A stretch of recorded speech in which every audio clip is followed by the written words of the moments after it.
ನಮಸ್ಕಾರ. ಗುಡಿಯ ನೋಡಿರಣ ಕಾರ್ಯಕ್ರಮಕ್ಕೆ ಸ್ವಾಗತ. ಈ ವಾರ ಗುಡಿಯ ಅರಸಿ ನಮ್ಮ ತಂಡ ಬಂದಿರುವಂತದ್ದು ಅರಕಲಗೂಡು ಸಮೀಪದ ಶನಿವಾರ ಸಂತೆಯ ಹೊಸೂರು ಗ್ರಾಮಕ್ಕೆ.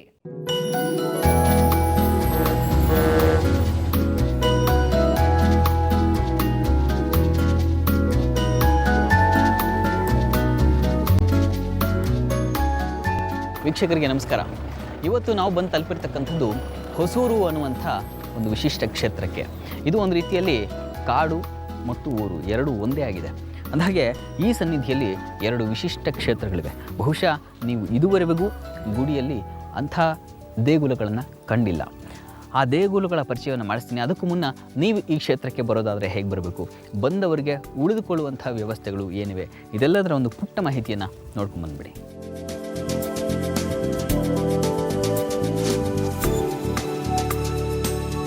ಈ ಹೊಸೂರು ಕ್ಷೇತ್ರಕ್ಕೆ ನೀವು ಬರೋದಾದರೆ ಮೊದಲು ಅರಕಲಗೂಡನ್ನು ತಲುಪಬೇಕು. ಅರಕಲಗೂಡಿಗೆ ಬೆಂಗಳೂರಿನಿಂದ ಸಾಕಷ್ಟು ಬಸ್ಸುಗಳ ವ್ಯವಸ್ಥೆಗಳಿವೆ. ಅವುಗಳ ವಿವರಣೆ ಹೀಗಿದೆ ನೋಡಿ. ಕರ್ನಾಟಕ ಸಾರಿಗೆ ಇದು ಹೊರಡುವ ಸಮಯ ರಾತ್ರಿ 8:15ಕ್ಕೆ, 9ಕ್ಕೆ ಹಾಗೂ 10 ಗಂಟೆಗೆ. ಇದರ ದರ 195 ರೂಪಾಯಿ. ಇನ್ನು ರಾಜಹಂಸ ಇದು ಹೊರಡುವ ಸಮಯ ರಾತ್ರಿ 11ಕ್ಕೆ. ಇದರ ದರ 276 ರೂಪಾಯಿ. ಇದರ ಹೊರತಾಗಿ ಹಾಸನಕ್ಕೆ ಬಂದು ಕೂಡ ಬರಬಹುದು. ಅಂದಹಾಗೆ ಅರಕಲಗೂಡನ್ನು ತಲುಪದ ಮೇಲೆ ಅಲ್ಲಿಂದ ಶನಿವಾರ ಸಂತೆ ಅನ್ನುವಂಥ ಪುಟ್ಟ ಸಿಟಿಯನ್ನು ತಲುಪಿಕೊಳ್ಬೇಕು. ಅರಕಲಗೂಡಿನಿಂದ ಶನಿವಾರ ಸಂತೆಗೆ ಸಾಕಷ್ಟು ಬಸ್ಸುಗಳ ವ್ಯವಸ್ಥೆ ಇದೆ.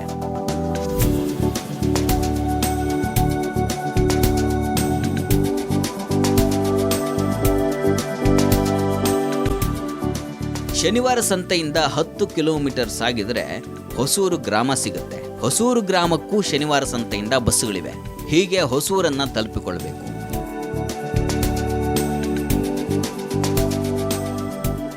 ಈ ಹೊಸೂರಲ್ಲಿ ನಾನು ನಿಮಗೆ 2 ದಿವ್ಯ ಕ್ಷೇತ್ರಗಳನ್ನು ಪರಿಚಯಿಸ್ತೀನಿ ಅಂತ ಹೇಳಿದೆ. ಅಂದಹಾಗೆ ಈ ಹೊಸೂರಿಂದ 5 ಕಿಲೋಮೀಟರ್ ದೂರದಲ್ಲಿ ಹೇರೂರು ಬೆಟ್ಟ ಅನ್ನುವಂಥ ಒಂದು ಕ್ಷೇತ್ರ ಇದೆ. ಅಲ್ಲಿ ಮುನೇಶ್ವರ ಸ್ವಾಮಿ ನೆಲೆ ನಿಂತಿದ್ದಾನೆ. ಆ ಕ್ಷೇತ್ರಕ್ಕೆ ನಾವು ಹೋಗಬೇಕಿದ್ರೆ ನಮ್ಮ ವಾಹನಗಳಿಂದ ಹೋಗಲಿಕ್ಕೆ ಸಾಧ್ಯ ಇಲ್ಲ. ಹಾಗಾಗಿ ಇಲ್ಲಿನ ಸ್ಥಳೀಯರು ಜೀಪುಗಳ ವ್ಯವಸ್ಥೆಯನ್ನು ಮಾಡಿದ್ದಾರೆ. ಆ ಜೀಪುಗಳ ಮುಖಾಂತರವೇ ಆ ಕಡಿದಾದ ಹಾದಿಯನ್ನು ನಾವು ಸಾಗಬೇಕು. ಅಂದಹಾಗೆ ಇವತ್ತು ನಮ್ಮನ್ನು ಅಲ್ಲಿ ಕರ್ಕೊಂಡು ಹೋಗಲಿಕ್ಕೆ ಈ ಊರಿನ ಗ್ರಾಮ ಪಂಚಾಯಿತಿ ಅಧ್ಯಕ್ಷರಾದಂತಹ ಪುಟ್ಟಸ್ವಾಮಿ ಗೌಡರು ನಮ್ಮ ಜೊತೆಗಿದ್ದಾರೆ. ಅವರ ಸಮೇತವಾಗಿ ಅವರ ವಾಹನದಲ್ಲಿ ನಾವೀಗ ತೆರಳೋಣ ಆ ಕ್ಷೇತ್ರಕ್ಕೆ. ಬನ್ನಿ ನೀವು.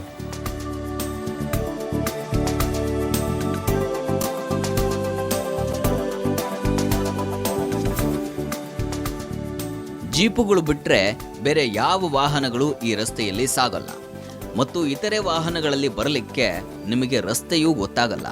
ಇಂಥ ದುರ್ಗಮ ರಸ್ತೆಯಲ್ಲಿ ಸಾಗಿದರೆ ನಮಗೆ ಆ ಮುನೇಶ್ವರ ಬೆಟ್ಟ ಸಿಗುತ್ತೆ.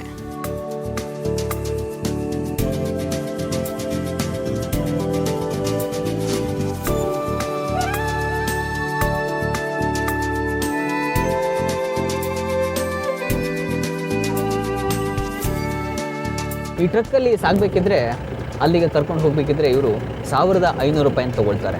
ನೀವು ಒಬ್ಬರಾದರೂ ಬನ್ನಿ, ಇಬ್ಬರಾದರೂ ಬನ್ನಿ, 8 ಜನ, ಹೆಚ್ಚಂದರೆ 8 ಜನ ಈ ಟ್ರಕ್ಕಲ್ಲಿ ಸಾಗುವಂಥದ್ದು. ಅವರಿಗೆ 1500 ರೂಪಾಯಿ ತೊಗೊಳ್ತಾರೆ.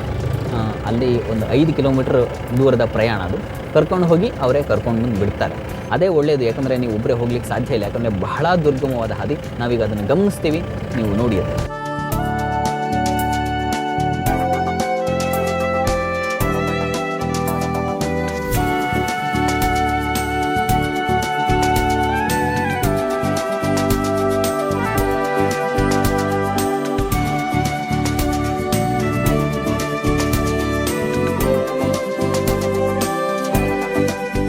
ಇದನ್ನು ಹೇರೂರು ಬೆಟ್ಟ ಅಂತ ಕರೀತಾರೆ.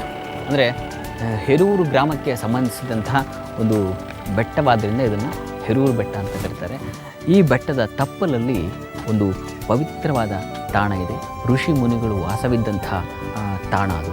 ಆ ಕ್ಷೇತ್ರಕ್ಕೆ ನಾವು ಹೋಗಿ ಆ ಋಷಿ ಮುನಿಗಳು ವಾಸವಿದ್ದಂಥ ಪವಿತ್ರ ಸನ್ನಿಧಿಯನ್ನು ದರ್ಶನ ಮಾಡೋಣ. ಅಂದಹಾಗೆ ಈ ಹೇರೂರು ಬೆಟ್ಟ ಒಂದು ಕಾಲದಲ್ಲಿ ಸುಪ್ರಸಿದ್ಧವಾದಂಥ ಚಿತ್ರೀಕರಣಕ್ಕೆ ಅತ್ಯಂತ ರಮಣೀಯವಾದಂಥ ತಾಣವಾಗಿತ್ತು.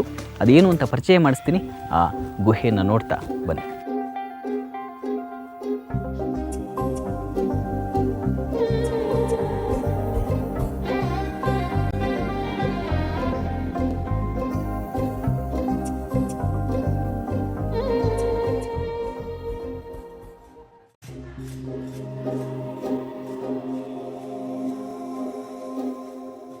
ನೀವೇನು ನೋಡ್ತಾ ಇದ್ದೀರಲ್ಲ, ಈ ಅತ್ಯಂತ ರಮ್ಯ ಅನ್ನಿಸುವಂಥ ಪ್ರಕೃತಿಯ ತಾಣ, ಈ ತಾಣದ ಮಧ್ಯೆ ಇದೆ ನಾವೀಗ ಹೋಗ್ತಾ ಇರ್ತಕ್ಕಂಥ ಗುಹೆ. ಬಹಳ ಪವಿತ್ರವಾದ ಋಷಿ ಮುನಿಗಳು ತಪಸ್ಸು ಮಾಡಿದಂಥ ದಿವ್ಯ ಸ್ಥಳ. ಅಂದಹಾಗೆ ನಿಮ್ಮೆಲ್ಲರಿಗೂ ಗೊತ್ತಿರೋ ಹಾಗೆ ಎಡಕಲ್ಲು ಗುಡ್ಡದ ಮೇಲೆ ಅನ್ನೋ ಚಿತ್ರದ ಚಿತ್ರೀಕರಣ ನಡೆದಂಥ ಜಾಗ ಇದು. ಈ ಜಾಗದಲ್ಲೇ ನಾವೀಗ ಆ ಗುಹೆಗೆ ಸಾಕ್ತಕ್ಕಂಥದ್ದು. ಬನ್ನಿ ಆ ಗುಹೆ ದರ್ಶನ ಮಾಡೋಣ.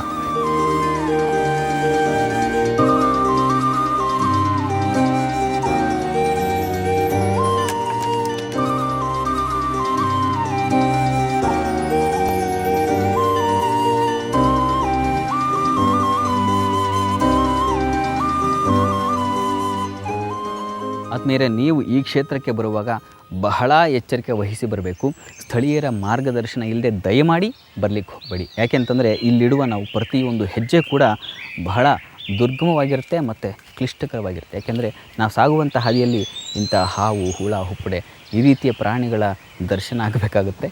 ಹಾಗಾಗಿ ಎಚ್ಚರ ವಹಿಸಿ ಸ್ಥಳೀಯರ ಸಂಪರ್ಕ ಮತ್ತು ಅವರ ಮಾರ್ಗದರ್ಶನ ತಗೊಂಡು ಈ ರಸ್ತೆಯಲ್ಲಿ ಸಾಗಿ.